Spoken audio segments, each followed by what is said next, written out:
welcome to my studio. Thank you for joining me again this week. Today we are going to do some more paint splats, for lack of a better word. Last time we used acrylic. This time we are going to use something different. We're going to go through my art supplies, like traditional art supplies, because we all know by now that I'm a massive fan of iPads, just because a lot of brushes can mimic the traditional media. And I do love creating brushes. I really would like to delve into that more, maybe make a video on that. So let me know below if you'd like to see that. But I thought I would use the traditional media to make a digital piece of art again. I had so much fun doing the last one. Let's go and see what art supplies we can find.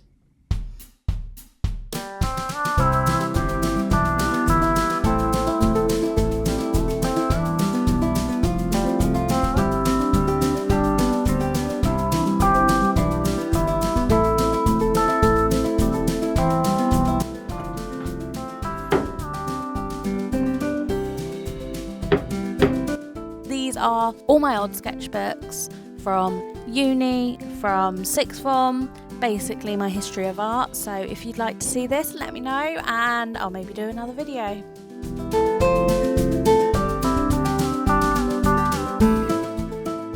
So now we've got the art supplies, let's make a mess. Good old British weather, blah, blah, blah. Good old British weather means that it's raining outside, so we gotta make a little mess inside. So now we've got my art supplies. We've got these. I'll show the camera above. These are very old.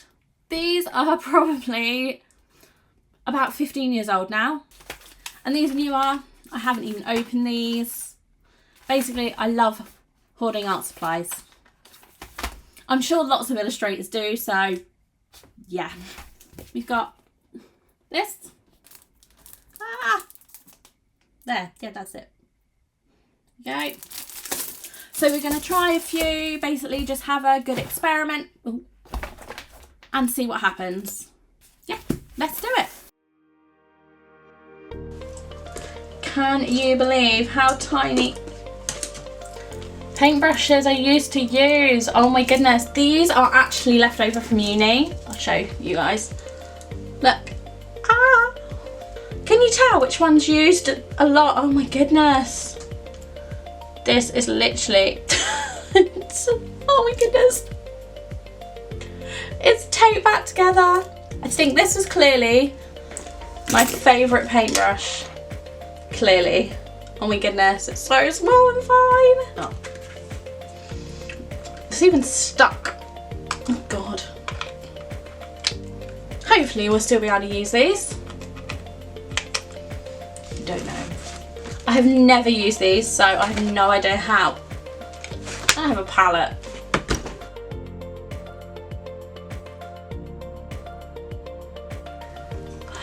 That is actually such a vibrant colour.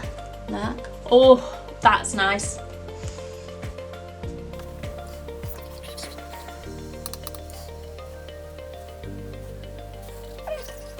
I love how they are definitely completely different to the other paints. Of course they are, because they're different paints. So a lot of these goes a long way. If you're ever going to use these ones, a little goes a long way. So you don't mind that, because they are definitely not the cheapest paints. So the fact that you only need a teeny tiny bit is really good. I've got to remember that I'm not actually painting anything yet. I'm just experimenting with splats, so I can't paint anything yet.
done my paint splats, we're going to try and turn them into something. I'm going to somehow get them onto my trusty iPad and use them to create an illustration.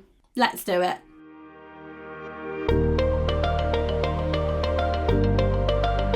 After I scanned the work, this is me just messing around trying to place some of the paint splats and the squiggles. I'm experimenting with overlays, basically kind of collaging it all together and seeing what comes out.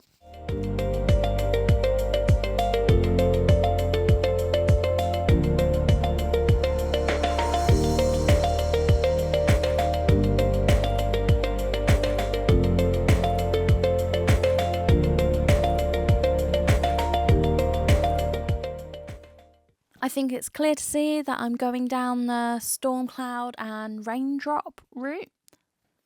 I think this works really nicely considering that we use watercolour to create these paint splats. I really thought about composition in this piece, as I really wanted to make a balanced image, but definitely keep the background white. Then the colours could really stand out. So for this one, I used the composition rule of the rule of thirds. So basically splitting the image up into threes and then putting subjects either side of these lines. It really helps balance out the image.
Okay, so technically I did cheat just a little bit and use some Procreate brushes just to blend out the edges.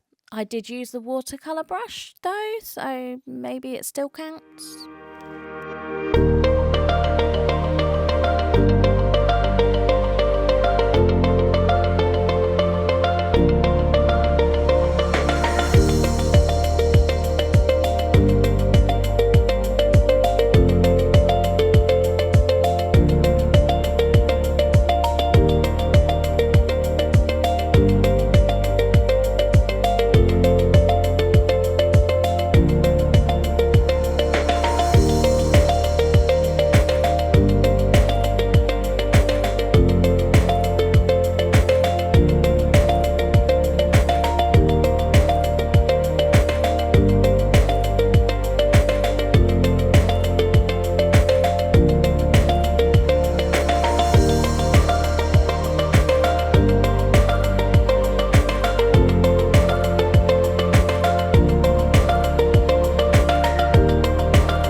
Here I did pause for a bit Because lately I have been doing a mix of colour and grayscale all in one image, and I do really like how it has turned out.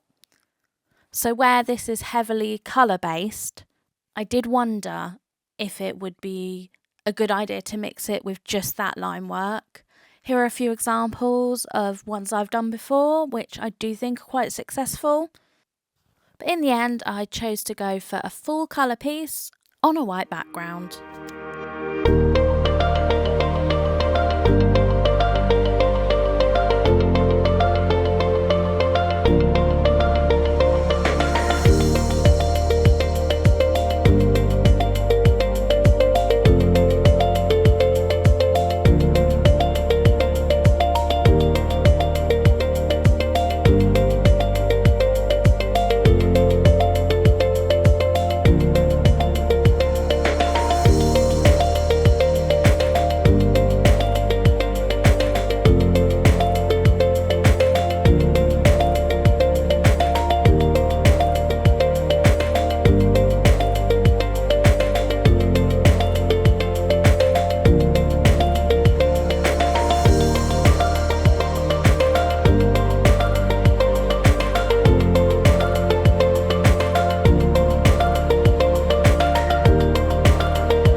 When it came to combining the watercolour paint splats with the digital watercolour brush, I really wanted them to work together and not against each other, so I made a point of trying to incorporate the digital brushes on top of and next to the watercolour.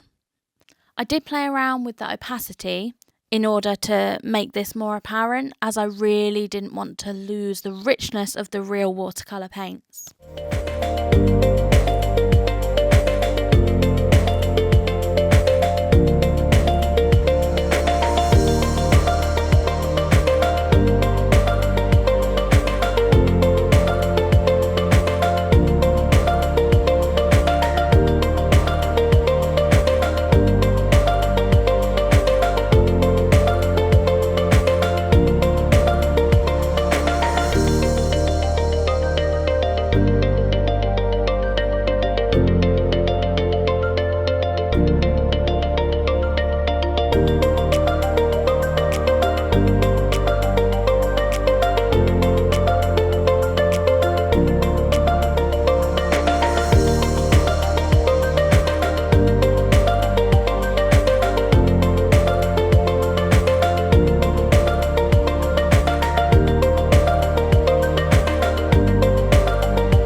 If you haven't guessed by now, the theme or the idea of this piece of work is that the characters are catching and collecting all the colourful rain to paint with later.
working with the weather and natural elements, as it really allows you to be free-flowing and natural.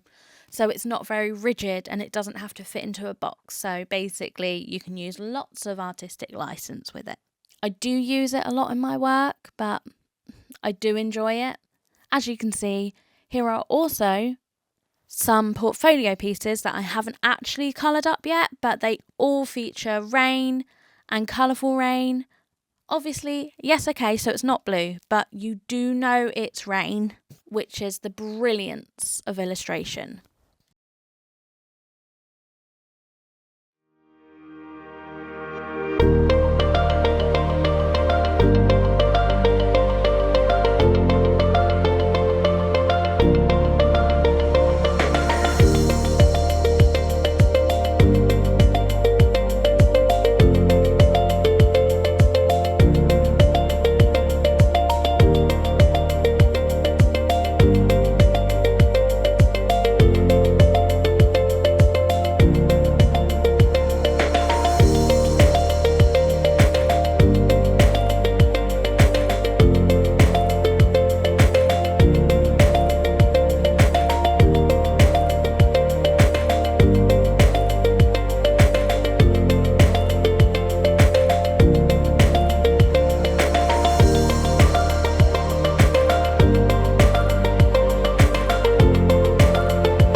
Don't you just love when your iPad runs out of battery when you're almost finished an illustration? So charger to the rescue. And of course now the Apple Pencil doesn't work. So I'm so close now. We'll just use my finger instead, it'll be fine. It's only for the scribbles and the texture.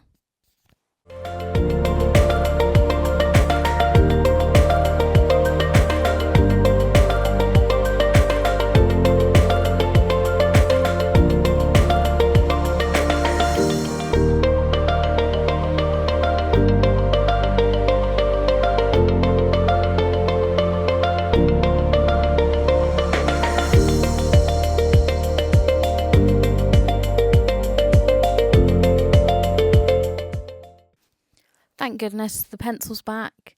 That was almost painful to watch.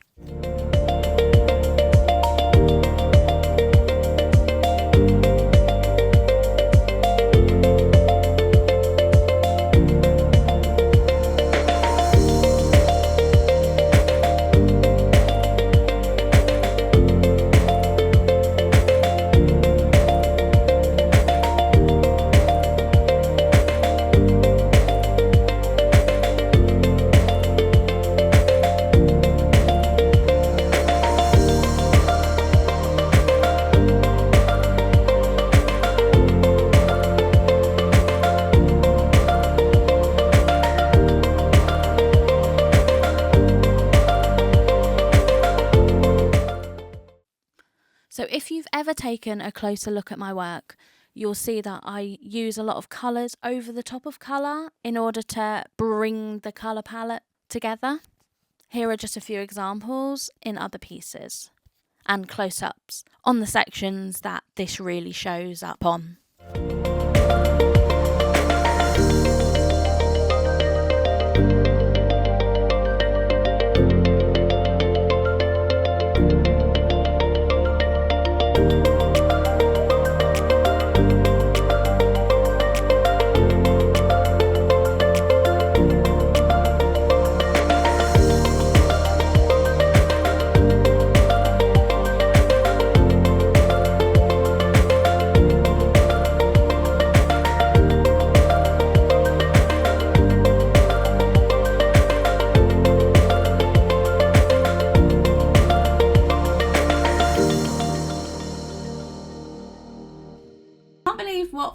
I came up with from just some paint splats. I mean, it really is amazing. This is completely different to our last one. The overall effect is still very colourful, but starting with that bit more of a wishy-washy base has meant that it's an entirely different piece and it gives an entirely different feel. So it goes to show what brushes you use and media you use can really affect the overall feel of the image. I've had so much fun and I hope you've enjoyed it. Don't forget to comment below on maybe what you saw in the images before I turn them into an illustration. And don't forget to like and subscribe. And I'll see you again in the next video.